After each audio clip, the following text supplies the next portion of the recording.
powerful testament of the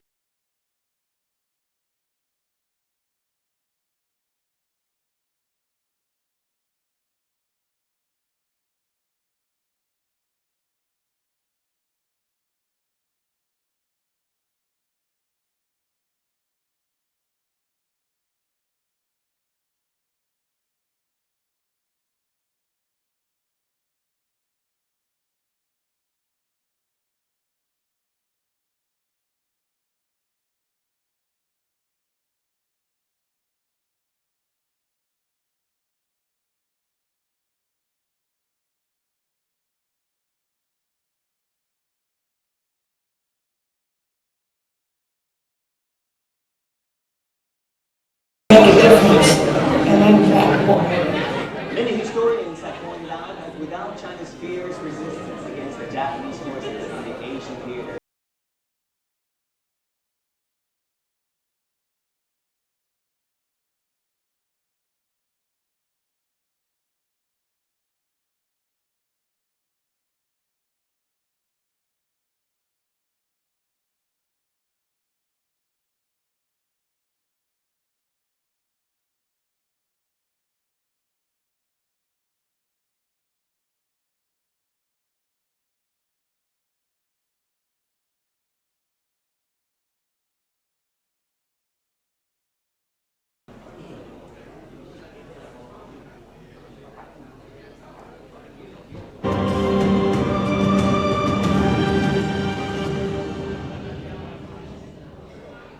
this year marks the 80th anniversary of China's victory in the War of Resistance against Japanese aggression, a hard-fought struggle for China's survival and a key part of the global fight against fascism.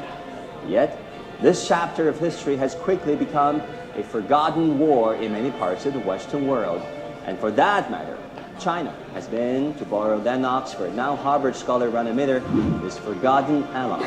How has that come about? What exactly happened 80 years ago? And what crucial lessons must be learned today? There's a real Eurocentrism to Western, and I mean English language writing, mostly from the US and the UK, where it's very victor-centric, victory-centered, claiming a moral superiority because of what their great-grandfathers did.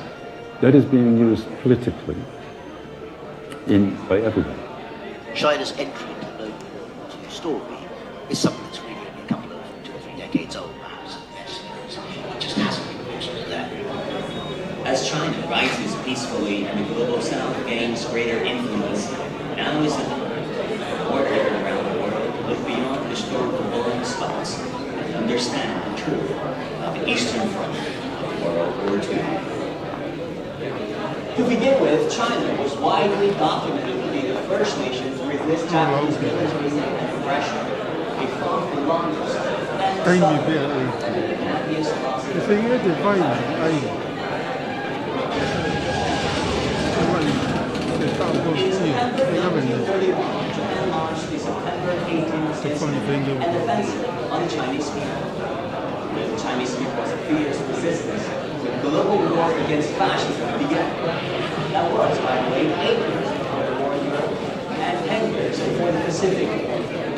Despite facing a materially superior enemy, the Chinese people stood their ground with unyielding resolve, ultimately achieving victory after 14 years of resistance. At the height of Japan's invasion and China's defense, over 4 million troops were committed from both sides. The battlefront stretched more than 1,800 kilometers, with fighting spreading across more than 10 Chinese provinces. The war zone spanned approximately 1.6 million square kilometers, affecting over 400 million Chinese people. More than 35 million Chinese soldiers and civilians were killed or wounded during the war. Based on 1937 estimates, China suffered over $100 billion in direct economic losses and more than 500 billion in indirect losses. Second, China's resistance played a pivotal role in shaping the course and outcome of World War II. In 1938, for example, Japan fielded 34 divisions, 32 of which were deployed to the Chinese front. accounting for 94% of its total forces. The Chinese theater eliminated more than 1.55 million Japanese troops, amounting to 70% of Japan's total wartime casualties. China's resistance also forced Japan to abandon its plan to invade Siberia, sparing the Soviet Union from the strain of a two-front war. At the same time, Japan's capacity to redeploy forces to the Pacific and Burma-India theater was significantly constrained, indirectly bolstering British and American efforts in those regions. Meanwhile, China actively championed the formation of an international anti-fascist united front. In January 1942, amid the escalating political conflict, China, the United States, the United Kingdom, the Soviet Union, and 22 other countries signed the Declaration by the United Nations. Formally established the International Anti-Fascist Alliance. Throughout the war, China not only continued to engage Japanese forces on its own soil, but also supported operations by allied powers. This shaped the overall direction of the war and laid a critical foundation for the final counteroffensive against Germany and Japan. The war and the Chinese people's struggle also left behind a legacy.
Balo la balo e ki mo le ai tonga to ta dal fi mo to ki ka tonga ko yo wa ko me e live stream ko ya Facebook ko ya Broadcom FM broadcasting ai ko fa ko 20 me up for ambassador o ambassador si ai na i hala mona ya ai ko no fa nga i mo no fa manatu o ta o wal mo fulu ikuna ko ya no hanga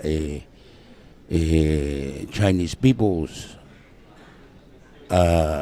Republic of China ai no hanga ko China o fafe paki ai oho ko ya taula ko do wa siapani le au mai ko ya ki China pe au ke Pasifiki pe ai taula ia hono wa mamani ai ko tu foke tau ko ni le tu pa ta hai siapani ko siamani e ki Itali pe mo sepeni ka ko tau wal mo fulu ko taini ko palemia tonga ko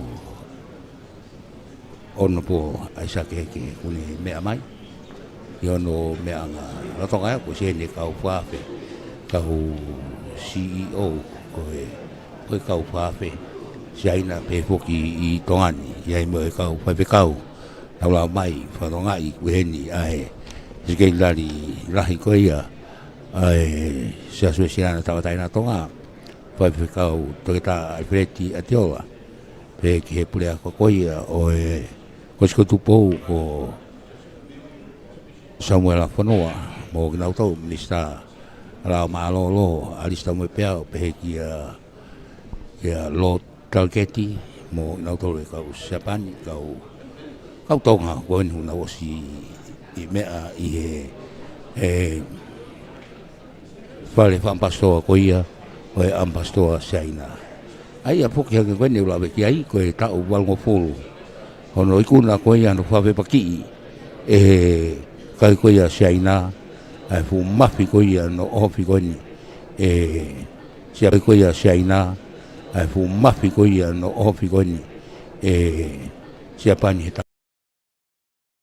ai a toki hulu. Biti e kau whape, I he uinga koe e whamanatu koe ni.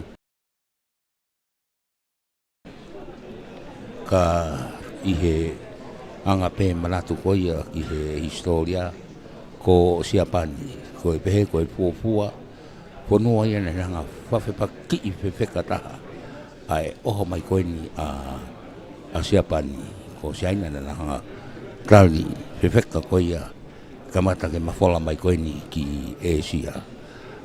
Siapani koe tau koe ni koe I hono whapeka koe ni he kakai saina siapani aia koe tau ia walu pea kamata tau koe nei Europe pea tau ia hongofulu kamata ke mawhola mai koe saina siapani koe ke Pasifiki kau ai koe na Solomon Kiripati pea mo Papua New Guinea I he taulahi hanoa pēpoki o mai koia ki pēla hapa he tua au mai koia ai oho koia siapani pēa ne tuu whataha poki siaina I he kamata mai koia ke tuu whataha siaina ono mai a Britania, Amerika pē ki Lucia pēa whaitongai he pureanga whatataha o tu whataha siaina mga whanua koe ne laot ki ai. Teu komatange mawhola mai mo whainga tui koe ia ai fascism, ai pure whatitato na tau ilo I pēna ilo ai a Sepeni, pēa mo ko Franco koe na I Sepeni, pēa pē ki a Mussolini I Itali, ai ne komatange mawhola mai mo whataha pēpea mo uno mai koe a siapani ke kapa koe ni. Asia pepo ke Pasifiki le tu mai ngai whanua koe ke tu whataha pe mo siaina pe hange ne hao koia ka ko siaina po koe whanua ia na ne whawhepa ki lahi taha ai oho koia a siapani pe ko siaina na toko lahi taha ano kakai koia ne more na mo ui I he ngahi whepaki koe ni tau koe ni pe mo siapani kau pehe yang ngai pamatala ko ni lai kai ke fu pamatala ke mahino ki mamani hangena ngalo ai ngawe matea ki ko na fai ko tokonya siaina ke ngai funua ko ni falau ki ai ne na tu pata ko nga ko me ko kau Britania pe me kau Amerika na nau fa u ko ia ai ngai tal no mai ko ia I le fa Britania pe kai kalunga pa moe whawa koe ne siaina hono kau ponua ki he whewhanua aki koia ata ki mamani o lawa ke mauai he kakai ko mamani ai mama o nau ilo ngai whamatala mau me historia ke na hanga o whamafola ki mamani ai lawa mea koia me tokoni lahi a siaina I he taulahi hono wa I he whawepaki koia ne hoko mai koe ni mei siapani pe mo ne kau tau ia koia ko hinga ia o whamanatu koia o ahoni tau walngo fulu ia o whawhipaki I koe ni siaina ai fu mafi koia o siapani kamata ke mawhola mai I Asia pe hao pe koia I he Pasifiki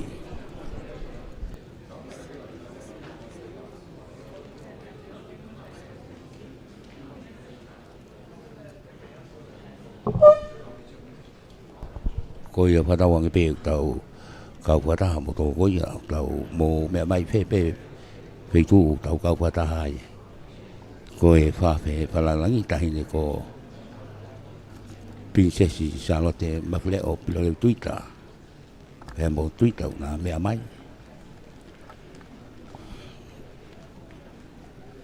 Wada pea mo e ampastoa si aina. Hoi hu na mea kio na mea anga.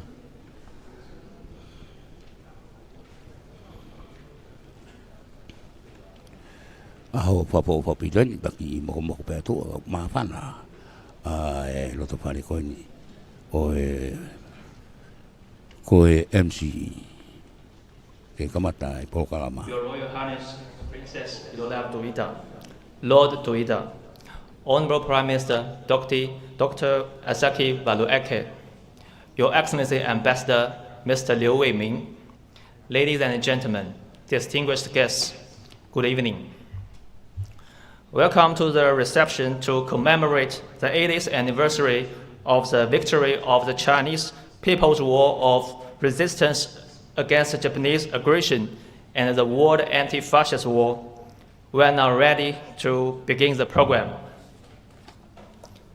Ladies and gentlemen, please all rise for the national anthems.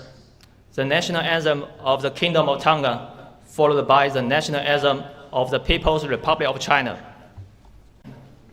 Please all rise for the national anthems. The national anthem of the Kingdom of Tonga, followed by the national anthem of the People's Republic of China.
Please sit down.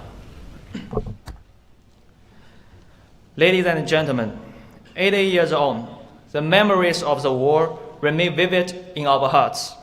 The struggles, sacrifices, and unity of the people worldwide in the fight against fascism is a beacon that guides us to cherish peace today.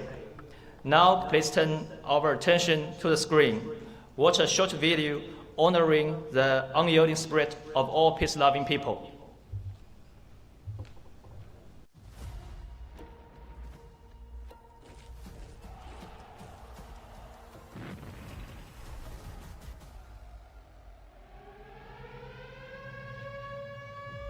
It was one of the deadliest conflicts in history, World War II. Long before Germany invaded Poland and the bombs fell on Pearl Harbor, there was already a war burning in the east.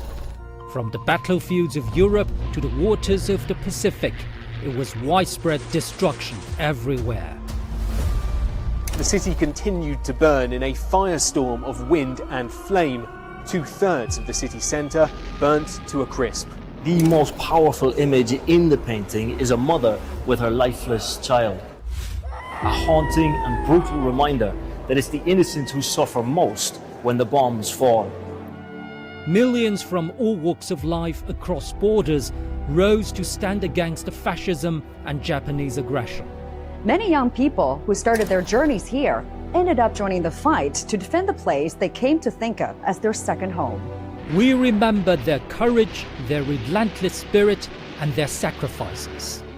Behind me is Warsaw rebuilt, not only in glass and brick and in steel, but also in spirit. Listen to untold stories and first-hand recollections from the battlefields. This history was long ignored until survivors overcame stigma and began sharing their stories. Their struggle to be heard has turned into global action. Over the years, the survivors have testified to the atrocities they experienced and witnessed, ensuring that history is not forgotten.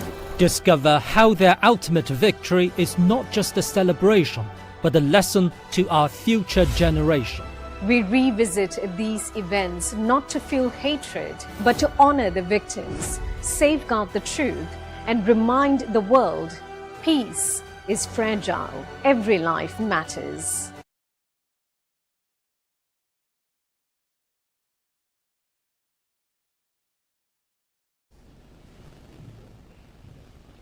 Thank you.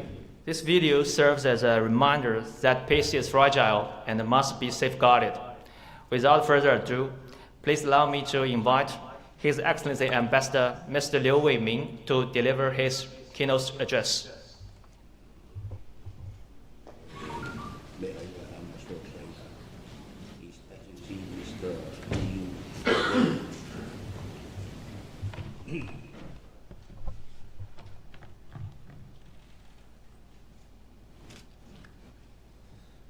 Your Royal Highness, Princess Pillar-Level Twitter and Lord Twitter, Honorable Prime Minister Dr. Isaki Ek, Honorable members of His Majesty's Privy Council, Honorable nobles of the realm, Honorable ministers of His Majesty's government, Honorable members of the Legislative Assembly, ladies and gentlemen, distinguished guests, good evening. This year marks the 80th anniversary of the victory of the Chinese People's War of resistance against Japanese aggression and the World Anti-Fascist War. 80 years ago, through arduous and unyielding struggles, the people of the world finally consigned fascist tyranny to the grave of history, securing the very survival of human civilization. This history, forged in blood and lives, is a collective memory of all humanity and a spiritual beacon guiding us and illuminating our path to peace. Today we gather here and commemorate this great victory with immense reverence, lest we forget. We must never forget that the Chinese nation built a great wall of steel with its flesh and blood against aggression, made enormous sacrifices and extraordinary contributions to the victory of the World Anti-Fascist War. As the main eastern battlefield of World War II, China sustained and propped up the struggle in the World Anti-Fascist War. China was the first to suffer fascist aggression and waged the longest resistance. From Japan's deliberate provocation of the September 18th incident in 1931 to its surrender in 1945, the Chinese people had endured the blood and fire for 14 years, never succumbed to the invaders' iron heels, and suffered over 35 million military and civilian casualties, with economic losses exceeding $600 billion. It was precisely the Communist Party of China, acting as the backbone of the country, that facilitated the formation of Chinese United Front against Japanese aggression, rallied the spiritual banner of resistance against Japanese aggression by the whole nation, and provided the correct direction and core strength for victory in the war. It was precisely the indomitable resistance of the Chinese people that shattered Japan's illusion of subjugating China in 3 months, halted its aggressive advance northward toward the Soviet Union and southward into Southeast Asia, and bought valuable strategic time for the US and UK to prepare their counter-offensive in the Pacific theater.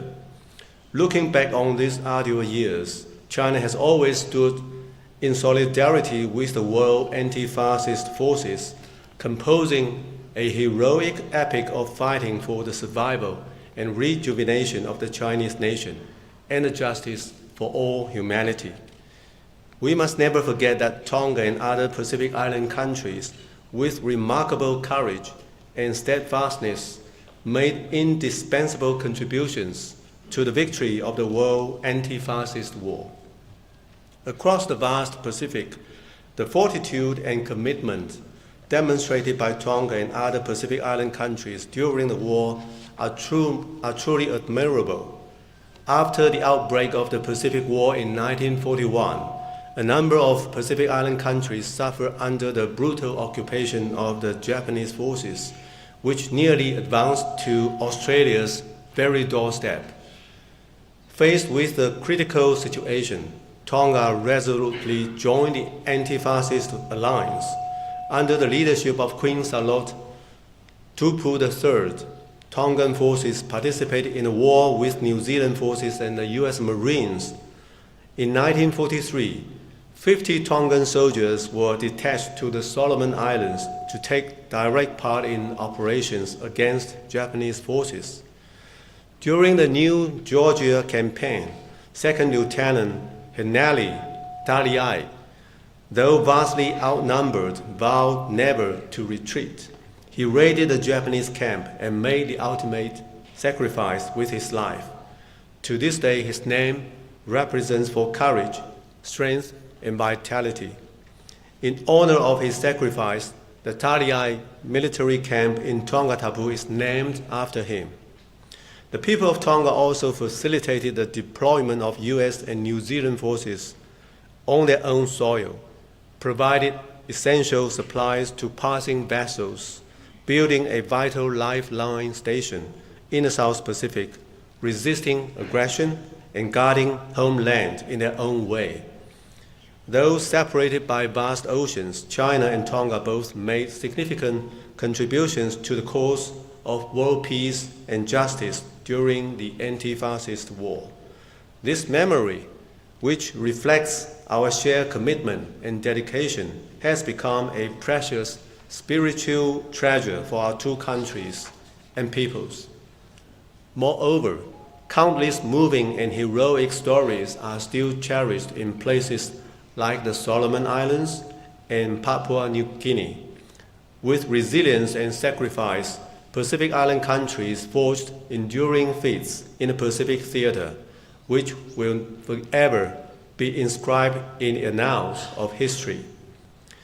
Today, we are greatly honored to be joined by a very special guest, the family members of Mr. Sione Falaya Fa, who bravely served in the Solomon Islands amid the Pacific War. And let us pay the highest tribute to his courage and give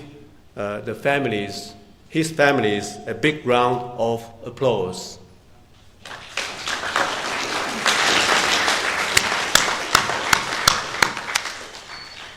And this afternoon, we had the honor to join the wreath-laying ceremony at Cenotaph, where the hero's name is.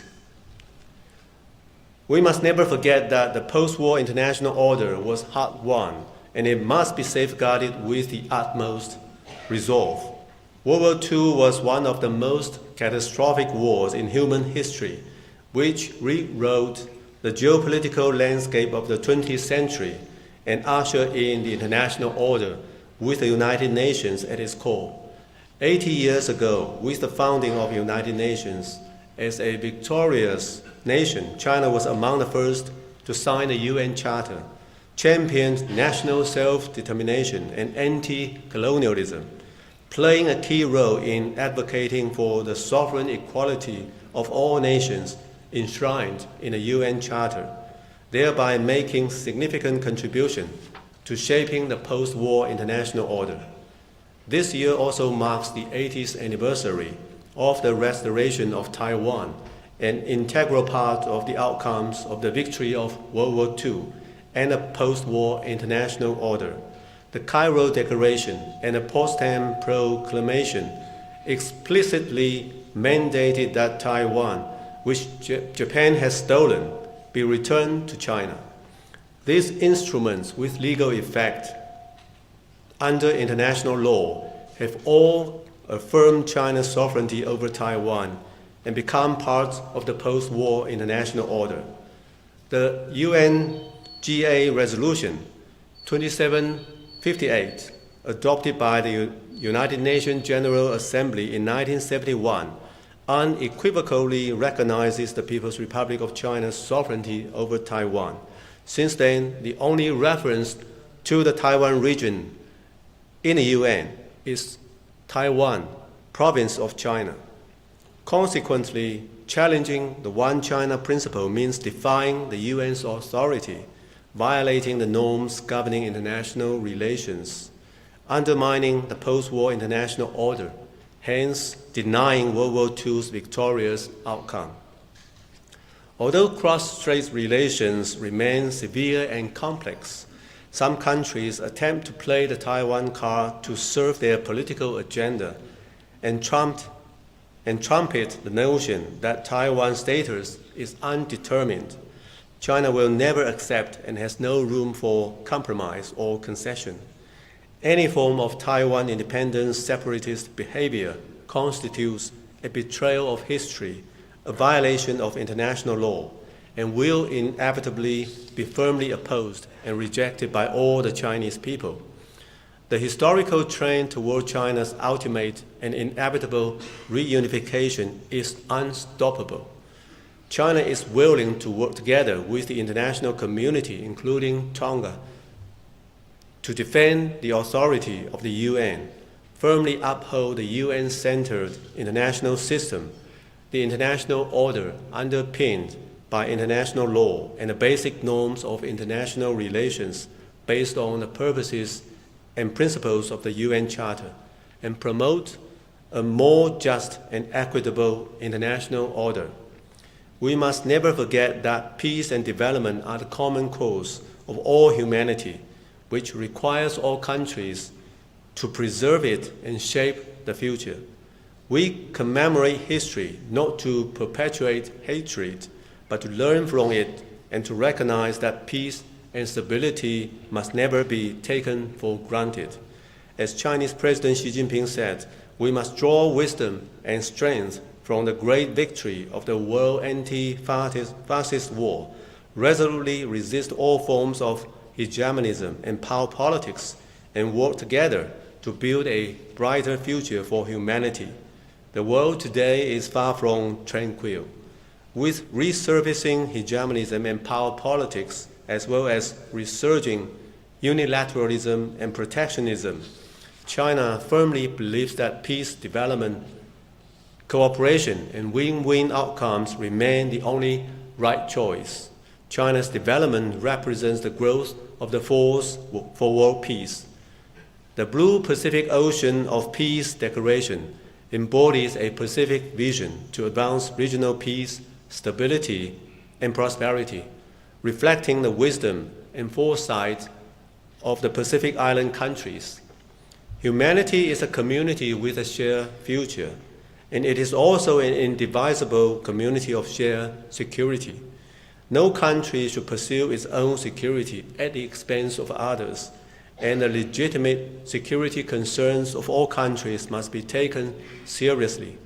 In this context, China is committed to safeguarding world peace, contributing to global development, and upholding international order.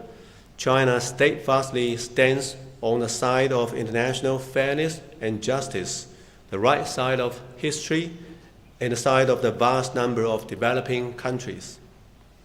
China consistently acts as a trustworthy and reliable partner for Global South countries, advances the Global Development Initiative, the Global Security Initiative, the Global Civilization Initiative, and the Global Governance Initiative, which was just put forward by President Xi yesterday on the occasion of the Shanghai Cooperation Organization Summit in Tianjin, and promotes the building of a community with a shared future for humanity.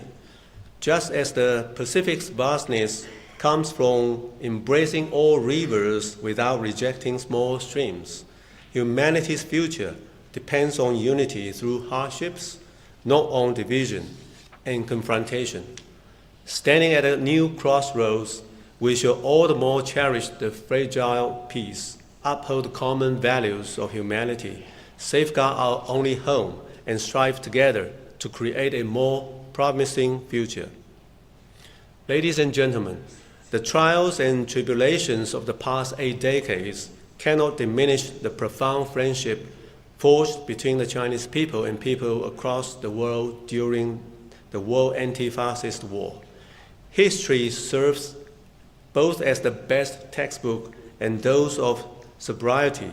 We must learn from history, pass on the torch of peace from generation to generation, sustain development, and make civilization flourish. China is committed to working alongside Tonga and all peace-loving countries to hold high the banner of win-win cooperation so as to build a safer, more prosperous, and brighter world for our future generations. I would also like to take this opportunity to make an announcement. The event commemorating the 80th anniversary of the victory of the Chinese People's War of Resistance against Japanese aggression and the World Anti-Fascist War, including a military parade, will be held at Tiananmen Square in Beijing tomorrow at 2 p.m. Tonga time. We warmly welcome you to watch the event. Now, please allow me to propose a toast to the 80th anniversary of the victory of the Chinese People's War of Resistance against Japanese aggression and the World Anti-Fascist War. To the health of their majesties and all the distinguished guests, to the peace, stability, and prosperity of the world. Cheers.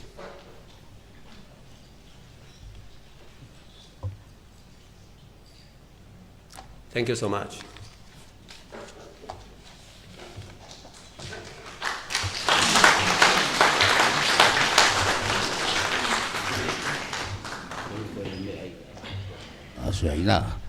Thank you, Your Excellency, for your inspiring words.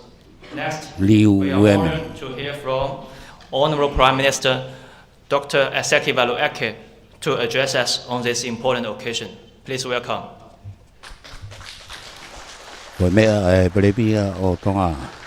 Honorable Asaki Eke.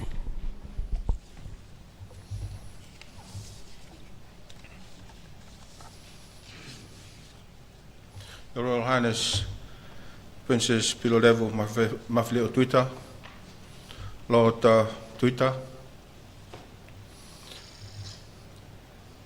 diplomatic corps, distinguished guests, ladies and gentlemen.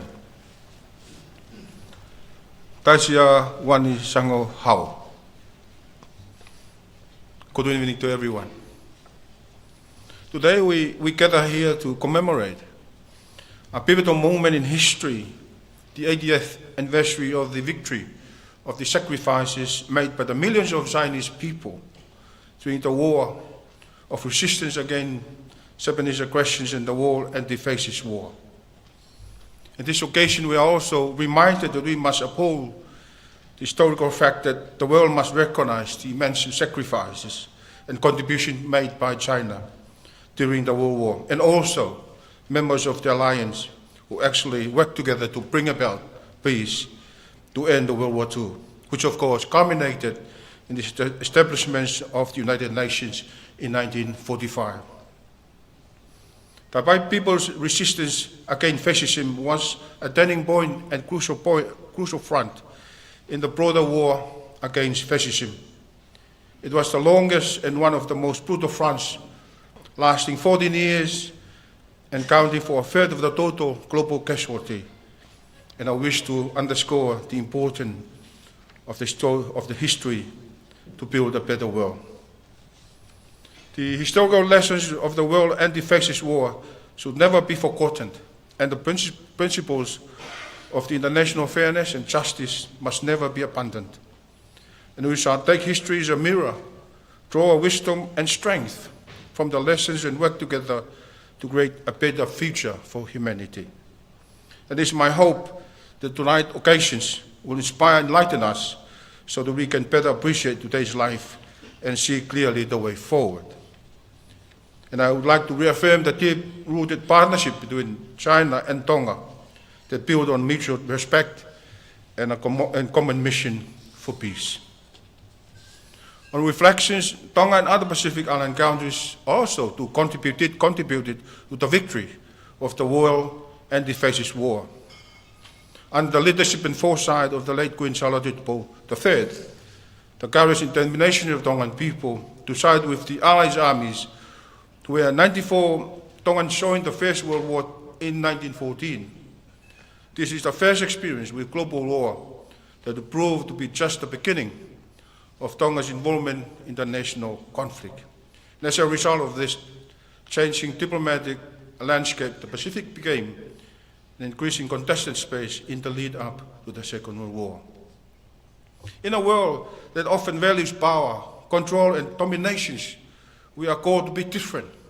We are called to be peacemaker, and we seek to bring glory by bringing peace to others. And let us remember that making peace is not always easy, but is always worth it. As we strive to make peace, we will face challenges, setbacks, and even persecution, but we can trust that with God Almighty righteousness, which is the foundation of peace, justice and holiness create an environment where peace can flourish. Several attempts have been made by human beings to establish and bring about permanent peace in the world, but we still yet to find a means to make it happen. Living a righteous life promotes harmony and peace in relations as you treat others with kindness, respect, and justice. And of course, from the scripture, the effect of righteousness will be peace, and the result of righteousness, quietness, and trust forever. It also said righteousness and peace kiss each other. Faithfulness and loyalty will embrace each other.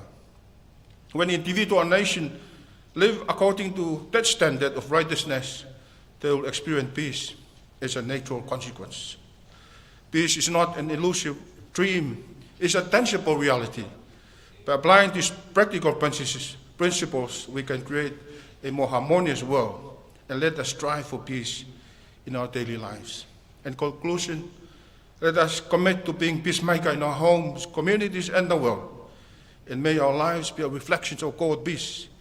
And may we bring glory to Him by making peace with others.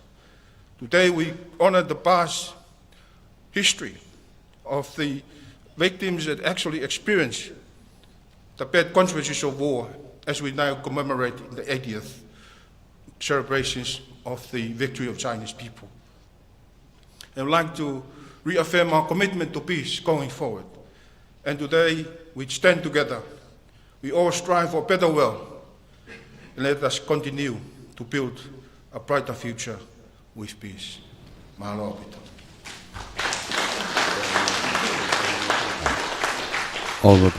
May I propose a toast to commemorate the 80th anniversary of the victory of the Chinese People's War resistance against Japanese aggressions in the World Anti-Fascist War. their stories. Thank you. Koia koe tausia ki he preanga saina. Ta o wangu polo. I kona no whakapaki. Kai hawa maki koia siapani talahi anoa.